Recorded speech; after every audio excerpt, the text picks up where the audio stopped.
হ্যাঁ, আপনাদেরকে বলছি যারা এখনো ভাবতেছেন ইলিগেল আসবেন, এখনই চেঞ্জ করেন। এই তো গতকালকে আপনার ইতালীয় উপকূলে প্রায় 48 জন আরোহী নিয়ে 5 দিন একটা নৌকা ভাসতেছিল, প্লাস্টিকের নৌকা। এর মধ্যে 26 জন উদ্ধার হয়েছে, 21 জনে বাংলাদেশি। তাহলে আল্লাহ বুঝেন কি অবস্থা।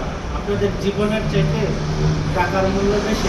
তবে আমি আপনাদের বলি, আপনি অবৈধভাবে আসার পরও যে টাকা খরচ যায়, আপনি এর চেয়ে ইচ্ছা করলে আপনি এই টাকা দিয়ে আপনি বৈধভাবে লিগেলভাবে আসতে পারবেন এবং আপনার সব কিছু ভালো থাকবে, প্লাস আপনার ফ্যামিলি ভালো থাকবে, আপনার টেনশন হবে না, কোনো কিছু হবে না।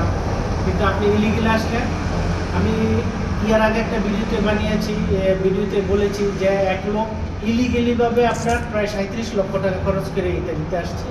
কেন রে ভাই? ইলিগেল আসতে হবে কেন? এখন অতি সহজে আপনি লিগেলভাবে ইউরোপে আসার অনেক সুন্দর সহজ পথ আছে। যদি কারো পথ না থাকে আমাকে বলবেন, আমি সর্বোচ্চ চেষ্টা করব আপনাদেরকে হেল্প করব। ওকে, আজকে এই পর্যন্ত এখানে বিদায় নিচ্ছি। আমার ভিডিওটা ভালো লাগলে শেয়ার করবেন, লাইক দিবেন, ফলো করে রাখবেন, যাতে আরও 2-4 জন আমাদের বাংলাদেশি ভাইদের উপকার হয়। ওকে, ভালো থাকবেন সবাই। এখানে আল্লাহ হাফেজ।